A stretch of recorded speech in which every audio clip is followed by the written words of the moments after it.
You've probably heard Elon say that Tesla's full self-driving will eventually be at least 10 times safer than a human driver. And for years, that's felt like a bit of a bold claim, maybe even a stretch. But something just happened that makes that claim seem a whole lot more real. For the first time, Tesla is publicly running FSD on real streets in Europe, places like Amsterdam, which are some of the hardest driving environments in the world. Dense pedestrians, bikes everywhere, narrow roads, chaos. And it's not just demos anymore. EU regulators are about to decide whether the system can actually be approved. So that puts us at a very interesting moment, because if full self-driving works there, it's not just a US story anymore, it's a global system. And if that's true, then the 10 times safer claim is something each country actually has to evaluate carefully and consider the consequences of not allowing Tesla's full self-driving to be active there. Let's take a look. Hey y'all, it's Dr. Know-It-All. So yeah, this is very exciting news. This is just within the last couple of days. The Netherlands appear to be poised to be the first country in the European Union that will approve Tesla's full self-driving. It looks like it will be April 10th. I'll get to that information. But first you can see Tesla EMEA actually reposted this post from Roy Vandenberg. Sorry if I'm mispronouncing that slightly. But anyway, they say full self-driving supervised handles Amsterdam's busiest streets with ease. And you can pop open these videos here and they don't have music, thank goodness. So we can watch this, yeah, so you can see going by. That's right. Not a lot of sound here, but anyway. So you can see that it's handling some pretty crazy traffic there. That is a lot of cyclists and a lot of pedestrians and extremely narrow roads, very, very different from the United States. That's the most important part. It's not necessarily whether it's more complicated or not. I think it is more complicated, but it's really different than US roads. And that's the important part here, because the whole point of full self-driving versus something like Waymo is it's supposed to be very, very generalizable. And then we can switch to this other clip right here where they're also awaiting another intersection here.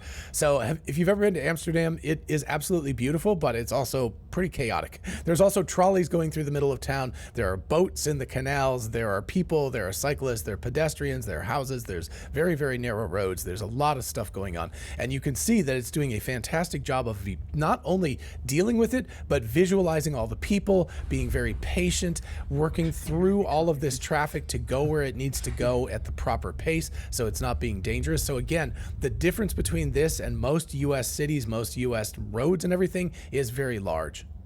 And then finally, this somewhat longer clip where you can again see the car. Oh my goodness, the car going the wrong way down this road. That even makes me a little bit, twiggy. I'm like, oh my goodness. So this is the kind of thing why I don't generally choose to rent cars in foreign countries anymore, because I've had so many incidents where I was just unable to drive well, right? I was a danger on the road. And, a lot of these countries, whether it's in Europe or in Latin America or in other countries in the world, it is significantly safer for me to just take a taxi or an Uber from somebody who knows what they're doing. But you can see here that Tesla's full self-driving is actually driving really, really well. Driving like a native. These roads are extremely, extremely narrow. There are some places like this in the US, but not a lot of them. And so this is well outside of the bounds, the distribution of data that Tesla has from US vehicles. Now, obviously, they have a lot of data collected from Europe from people driving around there, but they don't have a lot of full self-driving experience because the EU regulations are very, very tight about all of this kind of thing. And so it's very impressive to see the cars drive so well, and I'm hoping that it will be approved in, what would that be, like just 12 days or so on April 10th from when I record this. That will be amazing if they actually see this happen and it takes place. And again, we've got construction here. We've got, I don't even know. I wouldn't even try to go down this road. This is crazy. But anyway, you can see how well Tesla's full self-driving is doing with these very, very complicated roads, and very, very specifically very different from United States-based roads. Right now, more of your life is online than ever. Banking, work, travel, even your identity. And here's the uncomfortable reality. Most people are still connecting to the internet completely exposed. Airports, hotels, coffee shops, even at home. Those networks are not secure, and if they're not protected, you're basically sending your data out in the open. That's where today's sponsor, Private Internet Access VPN, comes in. It's protection for your digital life. Using the internet without a VPN is like sending a private message in a group chat, while PIA PIA VPN creates an encrypted tunnel between you and the internet, so your data is sealed and sent securely where it needs to go. And this matters most on public Wi-Fi. Anyone on that network can see what you're doing. Logins, emails, even sensitive data. With PIA, your connection is encrypted, your IP is hidden, and your activity is shielded from hackers, ISPs, government censors, corporates, and anyone trying to snoop.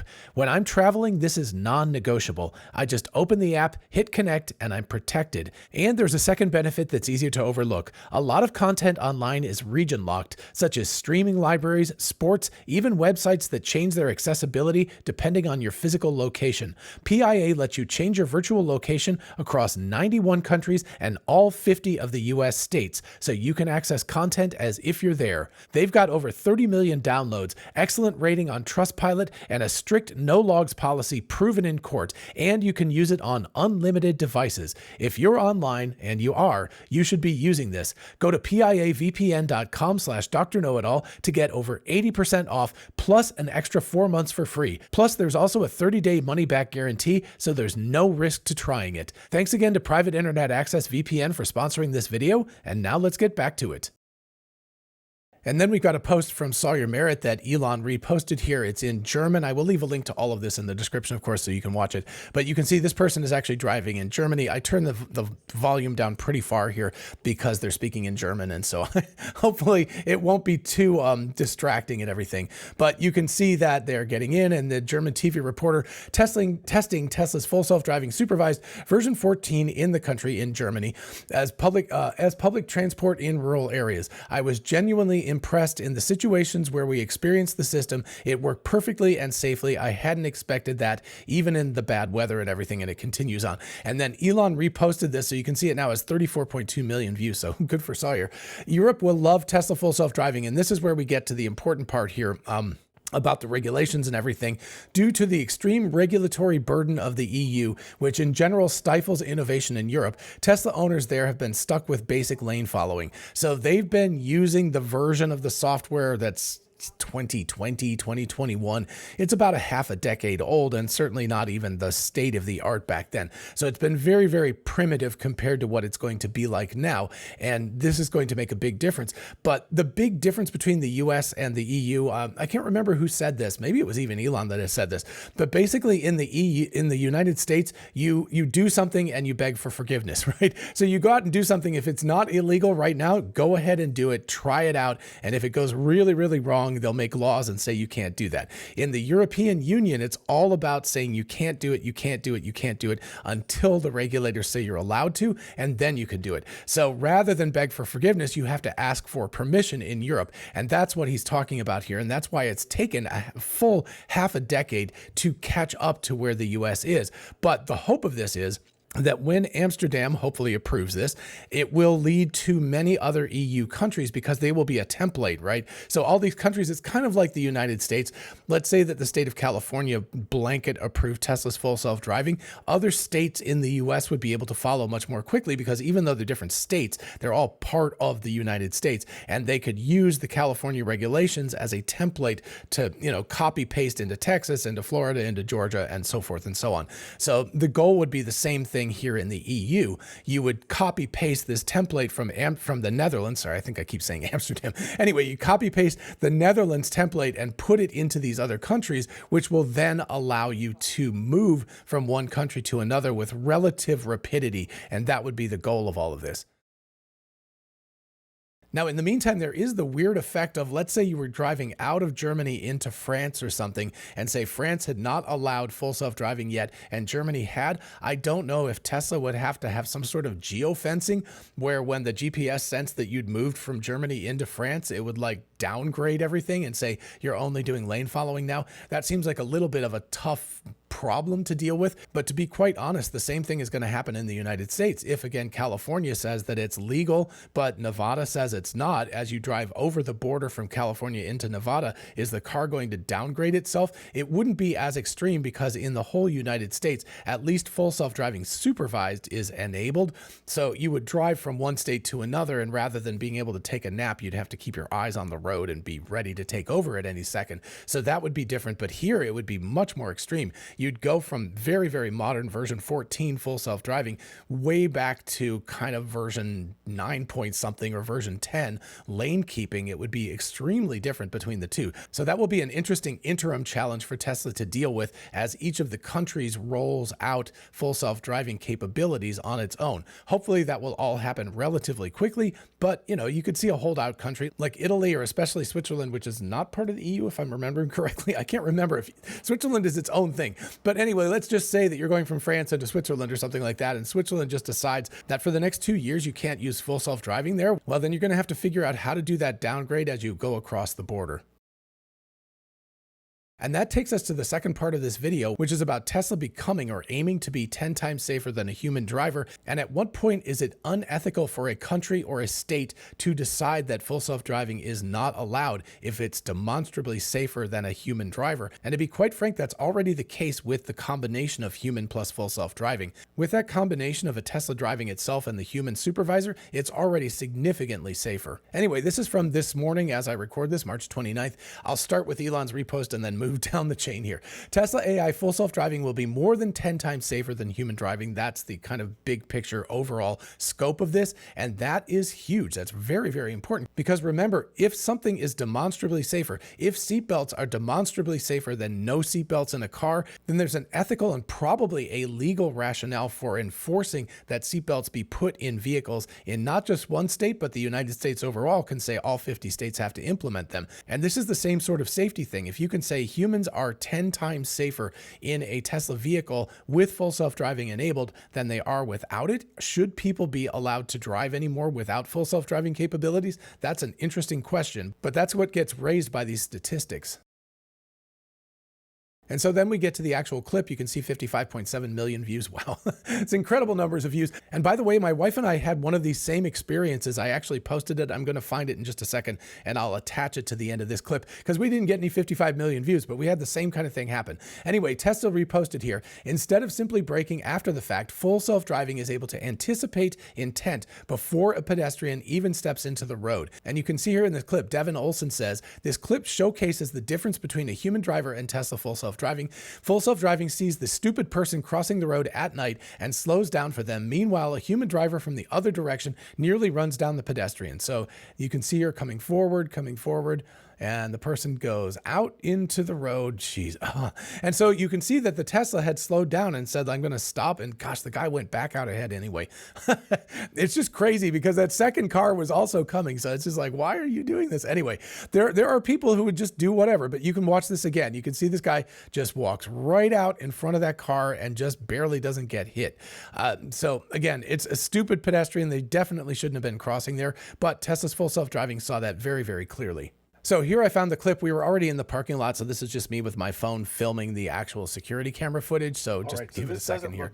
So, and I'm going to turn this off because we don't need to hear that. But anyway, watch this view over here, and you could see the guy coming out, and it's a little difficult to see, but let's rewatch it here. And the guy right there is going across against a green light. This is a 40-mile-an-hour zone. The car was doing a little over 40 miles an hour, and it was pitch black. The guy was wearing dark colored clothes. There were lights behind him, but no lights in front of him. And neither my wife nor I saw it. You can see that the car, the video from the car shows him very, very clearly, but we couldn't see him and the car slowed down. If you watch, you can see that the miles per hour here, I think we're going to do it one more time here. Anyway, one more replay. So you can see it goes, it's up in the upper 30s and it drops down to about 25 and then accelerates again. So by the time that we had seen the guy actually step out or across the road, the car had already slowed down. I don't know that either one of us would have seen him in time not to have hit him. He obviously, it's just crazy. Again, this was something that just happened. This is what, March 13th when this happened. So this is just a few days ago, but you can see this guy is just chilling. He's just mellowly walking across the road, doesn't care at all. And if we had kept going at the same speed, we were, unfortunately, this catches it a little bit after it started to happen. We were doing 40 miles an hour. So it slows down from 40 down to 25 miles an hour. So this is another amazing incident where you can see that the car itself is helping to save lives. It's demonstrably safer than a human driver alone. So what is this combination of Tesla demonstrably being safer than human drivers already in some circumstances, and Elon saying it's going to eventually become 10 times safer, and Tesla's full self-driving rolling out in Europe? Well, the difference is this. It's actually an ethical and legal issue. Peter Diamandis said just a couple of days ago, Tesla's full self-driving 5.3 million miles between accidents. That's a human plus full self-driving in the loop. Like I said, it's not just full self-driving. Anyway, US driving average 660,000 miles between accidents. That's 9 times safer already with a human in the loop, and it's only getting better. And then, of course, Elon replied to that, Tesla full self-driving. So what does this combination mean? This means that Tesla made the right bet. They said, we're not going to do heuristics. We're not going to rely on high-definition maps of everywhere we go. We're not going to put cars only in geofenced areas in cities and do them one at a time. We're going to build a general solution that will eventually be better than human drivers everywhere that humans can drive. And that better than human drivers everywhere that humans can drive, that's the big difference. You don't see Waymo going into any random place, right? Full Self-Driving 14 is being released in the Netherlands and in Germany, obviously, under testing circumstances, and it's working. And we've seen it in China already, and of course, Canada and other places as well. You see Tesla's full self-driving solution being generalizable and demonstrably being safer than human drivers alone. Now, it's still full self-driving with supervision. It's not a complete robotaxi thing yet. So we've got a hurdle to go over.